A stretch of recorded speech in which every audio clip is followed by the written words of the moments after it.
Foundation has brought us here to do even more by loving each and every one of our neighbors, all neighbors, every neighbor, nobody left out or behind. And I want to thank the entire foundation, their leadership, including President Ahmed Young and Board Chair Kathy Davis. And again, I want to sincerely thank all of you for coming. He frequently appears in the media as a columnist. Does he want this? Oh, I'm going to finish it. That is my duty as the MC, and I will fulfill my duty. Thank you, Sister Joy, for that gracious introduction. I'm sorry. It's a pleasure to be here with you. President Young, thank you for your leadership. Vice President Riley Evans, thank you for all that you're doing. Dr. Twyman, thank you for your leadership and grace. I don't need to tell y'all this, y'all live in Indiana.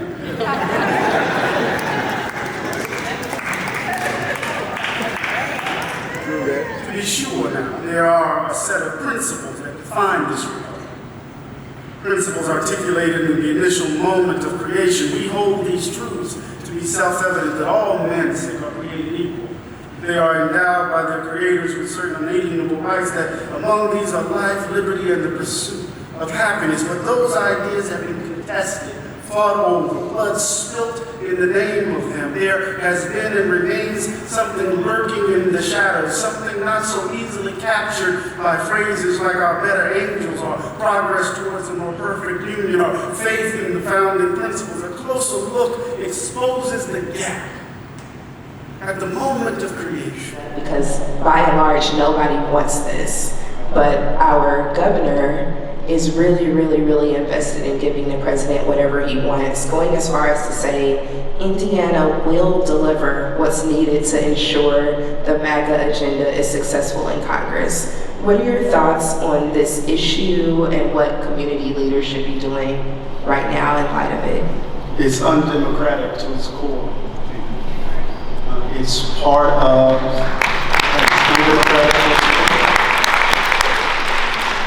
It's part of an ongoing effort to undermine electoral processes. It gives us an indication of the battles we're going to have to face when it comes to the midterms and the next presidential election. They are clear that they can't win in a straight-up battle, so they're trying to rig the terms of the game. And I think it's important for folk to understand this for what it is. And there are some folks in the state Senate here, I believe, that are trying to block or have blocked this, right? They have blocked this. And they are now subject to all of the swatting and all of the ugliness that comes with this authoritarian fascistic tendency that has overrun the country. But I think we need to understand it for what it is, and that is we have undemocratic forces trying to dismantle the basic foundation of American democracy. And we have to understand what motivates it, as I said earlier. There is a panic and terror around demographic shifts in the country. And that panic and terror has resulted in an all-out assault, not only on democratic norms, but on democratic processes. And this is just one example. So I know, the pundits will say we can't talk about it as, in this vague, egg-haggy way, the threat to democracy. I don't believe that's true. If the American people can watch Game of Thrones with all of those plots, and they can understand it. And they can understand it. They can understand the depth of the assault of American democracy. Yeah. So we need to treat people as the leaders that they're looking for, not treat them as if they don't have common sense. So yeah, this is an all-out assault. Absolutely. And what should the people in this room, outside of understanding it, are there any recommendations you have on what people could be doing?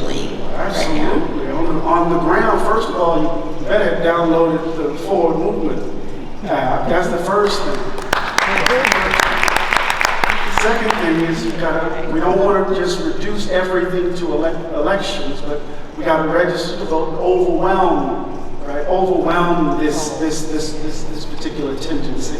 So we need to understand the importance of local elections as well as state elections, county elections, state elections, and federal elections, right?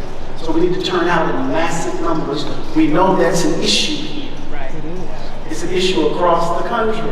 And we need to understand that when black folk and brown folk and poor folk aren't turning out, it's not laziness. It's actually a substantive judgment. What do I mean by that distinction? When we say all these folk are lazy, they don't want to participate in the political process, the folk I know are saying, if I vote, it ain't going to change my life. These folk gonna do what they gonna do anyway. They done already picked who they wanted, etc. Yeah. The Democrats don't do nothing except for keep these folk off of me, and the Republicans are just who they are, right? I mean, that's what I hear in my circles, right? And so part of what we have to understand is that it's not laziness, it's a substantive judgment of the failure of politics to deliver in transforming folks' lives. So we also need to understand that voting is the very last thing we do in democracies. Is what we're doing from day one until the elections. So we need to be organizing, not just simply mobilizing, organizing around the particular issues that define this community. I don't know, because I don't live in Indianapolis. You do. So what are those issues that you need to be mobilizing and organizing around more particularly? And then activate the community to do that work.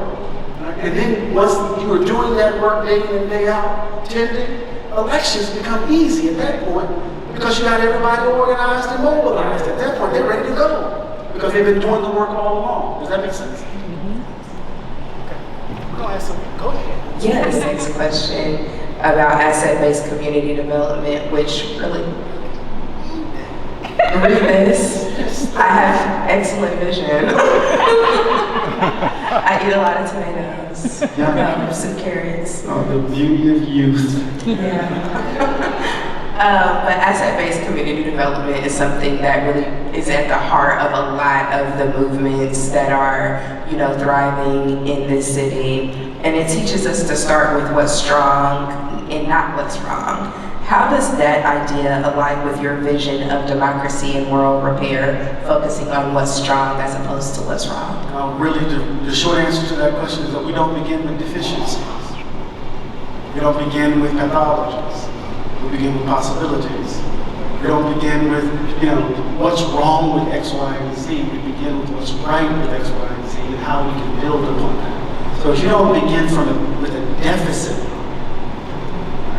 then we disrupt the charitable orientation, philanthropic one, right? We begin with instead, how do we continue to cultivate capacity in these spaces? Right? How do we build on what we have to address what we don't have?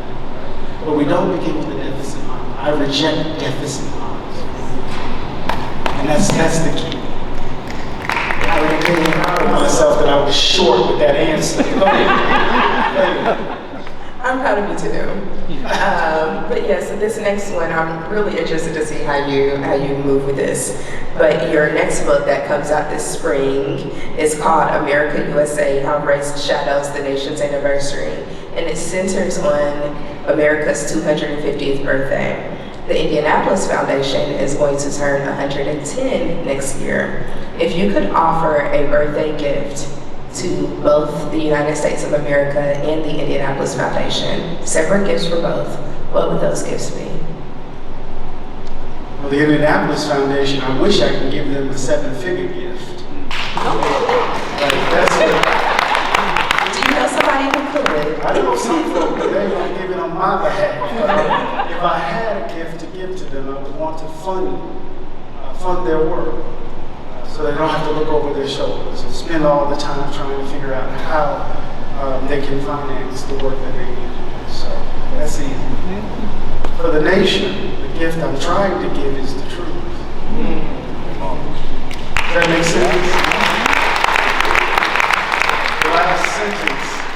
The last sentence of the book, to give you a sense, I'm going to give you the first sentence and the last sentence.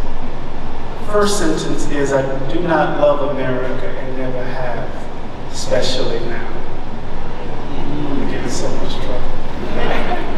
Definitely are pulling on Part of Bob. what I'm trying to do is disrupt the, I think is idolatrous. Loving a country that's too abstract.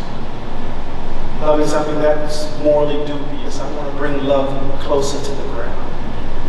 Right? So the last chapter of the book is Love and Country. Trying to reconceive of how we think about our relationship to this ideology called America. But the last sentence is basically something like this. Here we are. The country is what it is. Donald Trump is in the White House. Pounding of the skull returns. The irritation in the bowel happens. This is an echo of Jimmy Baldwin from Those of the Native Son. But here we are, 250 years later, and we're still dealing with this shit. A semi-quincentennial blues. That's the last two words of the book. So basically what I'm trying to get at is this cycle. How do we disrupt it finally? And the thing that I think we have to do is not engage in elaborate programs. The country just simply has to make a choice. Finally. Are you going to be a beacon of freedom? Or are you going to be a white republic? Which one? And if you're going to be the latter, just be it.